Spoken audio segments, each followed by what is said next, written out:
तो आओ बच्चों, आज हम देखते हैं कि हम किसी भी एलिमेंट की इलेक्ट्रॉनिक कॉन्फ़िगरेशन कैसे लिखेंगे।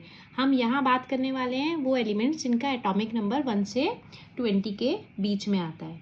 ओके, तो इलेक्ट्रॉनिक कॉन्फ़िगरेशन में क्या होता है, हम इलेक्ट्रॉन्स को अरेंज करते हैं 4 शेल्स या ऑर्बिट में, K, L, M और N। ओके, ये कुछ रूल्स हैं जो हमें फॉलो करने पड़ते हैं जब हम किसी भी एलिमेंट की इलेक्ट्रॉनिक कॉन्फ़िगरेशन लिखते हैं। तो देखो, फर्स्ट रूल क्या है, the maximum number of electrons in a shell is 2n²। ठीक है, मतलब कोई भी जो शेल है उसमें मैक्सिमम नंबर ऑफ इलेक्ट्रॉन क्या होते हैं, वो 2n² हो सकते हैं। ठीक है, फॉर के शेल के लिए हमारा n क्या होता है, 1 होता है। तो जब हम इस फॉर्मूला में रखेंगे तो क्या आएगा, 2 इंटू 1 का स्क्वायर, तो कितना आ गया, 2। तो मैक्सिमम नंबर ऑफ इलेक्ट्रॉन्स इन के शेल क्या आ गए, 2। के शेल में हमारे 2 इलेक्ट्रॉन आ सकते हैं। जैसे ये हमारा न्यूक्लियस है, ये फर्स्ट शेल जो होती है या ऑर्बिट होता है, इसे हम के बोलते हैं। इसमें मैक्सिमम कितने इलेक्ट्रॉन आ सकते हैं, 2। ओके, अब एल शेल के लिए हमारा एन क्या है, 2 है। तो मैक्सिमम नंबर ऑफ इलेक्ट्रॉन कितने हुए, 2 इंटू 2 का स्क्वायर। ओके, तो 2 2 4, 4 2 8, तो क्या आया, 8। तो ये जो सेकेंड ऑर्बिट है, ठीक है, जिसको हम एल बोलते हैं, इसमें मैक्सिमम नंबर ऑफ इलेक्ट्रॉन कितने आए, 8 आए। ऐसे ही जब हमारा n इज इक्वल टू 3 है, मतलब कौन सा शेल है, m शेल है, तो क्या होगा, 2 इंटू 3 का स्क्वायर, तो कितना आया, 3 का स्क्वायर क्या हुआ हमारा, 9, 9 2 18। तो मैक्सिमम नंबर ऑफ इलेक्ट्रॉन क्या है, जो थर्ड हमारी ऑर्बिट है या शेल है जिसको हम m बोलते हैं, उसमें मैक्सिमम नंबर ऑफ इलेक्ट्रॉन कितने आए, 18 आए। और ऐसे ही जो लास्ट शेल है उसके लिए हमारे में मैक्सिमम नंबर ऑफ इलेक्ट्रॉन्स कितने हैं, 32 हैं। मैक्सिमम नंबर ऑफ इलेक्ट्रॉन के लिए 2 हैं, एल शेल के लिए 8 हैं, एम शेल के लिए 18 और एन शेल के लिए 32। सेकेंड रूल क्या कहता है, the maximum number of electrons that can be accommodated in outer most orbit is 8। हमारा जो भी आउटर मोस्ट ऑर्बिट है, जब हम उसकी कन्फिग्रेशन लिखेंगे तो मैक्सिमम नंबर ऑफ इलेक्ट्रॉन्स कितने हो सकते हैं, 8। जब अभी हम लिखेंगे बेटा ये, तब आपको समझ आएगा इसका मतलब क्या है। ठीक है, और electrons are not accommodated in a given shell unless inner shells are filled. तो जब भी आप कन्फिग्रेशन लिखोगे तो आपका पहले जो है, आपकी 4 शेल्स हैं, तो पहले अंदर वाली जो आपकी शेल्स हैं वो फिल होंगी, फिर आप बाहर वाली शेल्स में जाओगे। ऐसे नहीं है कि पहले बाहर वाली को आपने फिल कर दिया। आओ पहले हम ये इनकी कॉन्फ़िगरेशन लिखते हैं, धीरे धीरे ये जो रूल्स हैं आपको अपने आप समझ आते चले जाएंगे। फर्स्ट एलिमेंट है हमारा हाइड्रोजन, इसका एटॉमिक नंबर क्या है, 1 है। ठीक है, तो इसके नंबर ऑफ इलेक्ट्रॉन्स भी कितने हुए, 1। तो 1 इलेक्ट्रॉन है वो कहाँ आएगा, यहाँ यहाँ यहाँ या यहाँ। सबसे अंदर वाली शेल कौन सी है, के, तो वो यहाँ पे आएगा। हम जब तक बाहर नहीं जाएंगे जब तक अंदर वाले जो शेल्स हैं ये हमारे फिल ना हो। ओके, अब सेकंड नंबर हमारा क्या है, हीलियम। हीलियम का एटॉमिक नंबर है 2। तो इलेक्ट्रॉन कहाँ जाएगा, के शेल में आ जाएगा। ओके, तो के शेल हमारी क्या हो गई, फिल हो गई। अब थर्ड एलिमेंट हमारा क्या है, लिथियम। लिथियम का एटॉमिक नंबर 3 है, मतलब नंबर ऑफ इलेक्ट्रॉन्स कितने हुए, 3।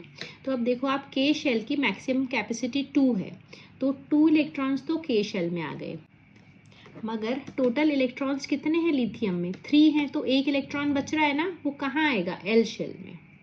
ठीक है, तो टोटल 3 इलेक्ट्रॉन्स हैं, एक इलेक्ट्रॉन हमारा एल शेल में आ गया और 2 हमारे के शेल में है।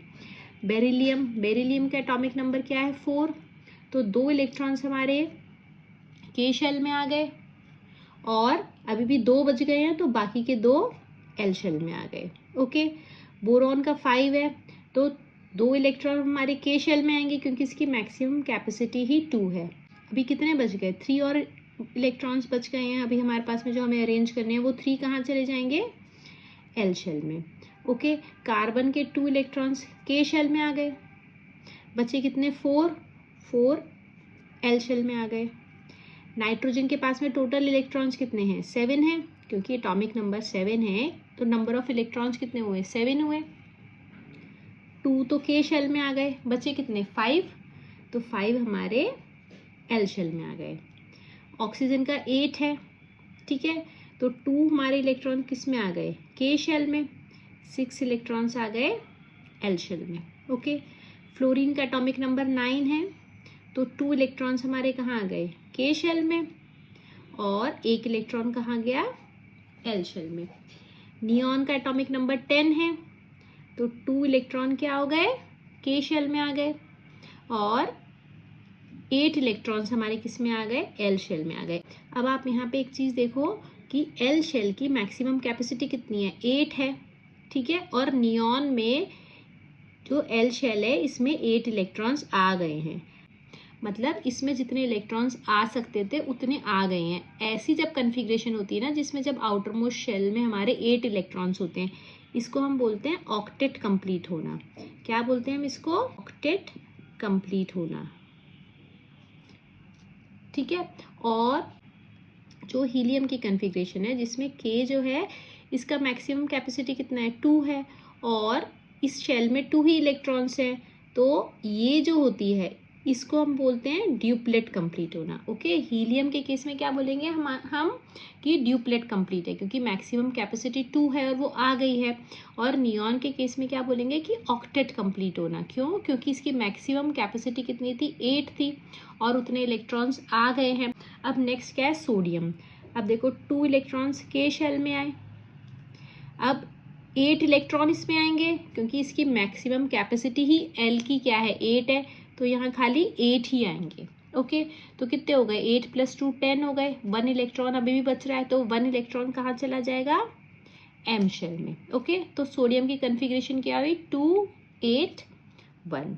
मैग्नीशियम की क्या होगी, देखो 12 है इसका एटॉमिक नंबर, ठीक है, तो 2 इलेक्ट्रॉन्स कहाँ आए, के शेल में आए, 8 इलेक्ट्रॉन एम शेल में आए, 8 + 2 10 हो गए, अभी भी 2 इलेक्ट्रॉन्स बच रहे हैं, तो वो कहाँ जाएंगे, एम शेल में। ओके, एल्यूमिनियम के पास में 13 इलेक्ट्रॉन्स हैं, 2 इलेक्ट्रॉन्स के शेल में आए, 8 इलेक्ट्रॉन्स एल शेल में आए, 8 + 2 10 हुए, 3 इलेक्ट्रॉन्स एम शेल में आ गए। ओके, सिलिकॉन के केस में 2 इलेक्ट्रॉन्स के शेल में आए, 8 एल शेल में आए, 8 + 2 10 हो गए, 4 हमारे एम शेल में आ गए। अब आया फॉस्फोरस, फॉस्फोरस में 2 के शेल में आए, 8 हमारे एल शेल में आए, तो 8 + 2 10 हुए, अभी भी 5 बच रहे हैं, 5 कहाँ जाएंगे, एम शेल में। ओके, अब देखो सल्फर, सल्फर में 2 के शेल में आए, 8 एल शेल में आए, 8 + 2 10 6 एम शेल में आ गए। ठीक है, यहाँ तक कोई कन्फ्यूजन नहीं है। अब यहाँ पे भी क्लोरीन में भी 2 8 7 हो जाएगा, और आर्गन में क्या हो जाएगा, 2 8 और 8। अब नेक्स्ट क्या आता है हमारा, पोटेशियम। अब पोटेशियम में 2 हमारे के शेल में आए, 8 हमारे एल शेल में आए। अब आप क्या करोगे, आप बोलोगे 8 + 2 10 हो गए, अब 9 आप बोलोगे कि मैं एम शेल में दे दूं। क्यों, क्योंकि एम की जो मैक्सिमम कैपेसिटी है वो 18 है, ठीक है ना, तो 9 तो 18 से कम है, मतलब हम एम शेल में 9 इलेक्ट्रॉन्स डाल सकते हैं। मगर यहाँ पे ये क्या है, कन्फिग्रेशन रॉन्ग है। क्यों, क्योंकि देखो ये रूल क्या कहता है, the maximum number of electrons that can be accommodated in outermost orbit is 8। तो outermost orbit, यहाँ पे क्या है, outermost orbit ये है, ठीक है, तो यहाँ क्या बोला गया है कि outermost orbit में मैक्सिमम नंबर ऑफ इलेक्ट्रॉन्स कितने आ सकते हैं, 8, मतलब हम यहाँ पे 8 से ज़्यादा नहीं लिख सकते हैं। ओके, तो हमारी एम जो शेल है, जब हम पोटेशियम का कन्फिग्रेशन लिखेंगे तो हम इस शेल में कितने लिख सकते हैं, मैक्सिमम 8। तो कितने इलेक्ट्रॉन्स हुए, देखो 8 + 2 10 + 8 18, एक इलेक्ट्रॉन बच गया है ना, तो वो एक इलेक्ट्रॉन हमारा एन शेल में चला जाएगा।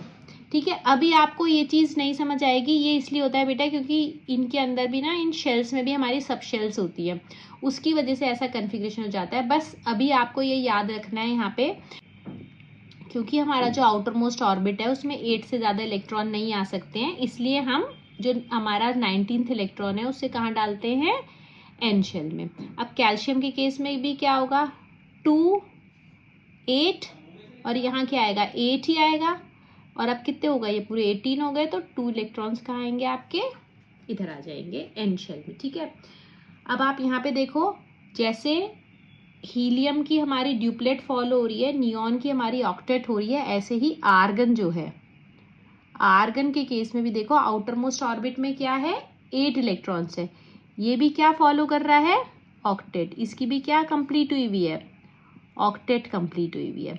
ठीक है, ये जो होती है ना जिनमें हमारी ड्यूप्लेट कंप्लीट हुई हुई होती है या ऑक्टेट कंप्लीट हुई हुई होती है, ये हमारी कौन सी गैसेस होती हैं, इन्हें हम बोलते हैं नोबल गैसेस या फिर इनर्ट गैसेस।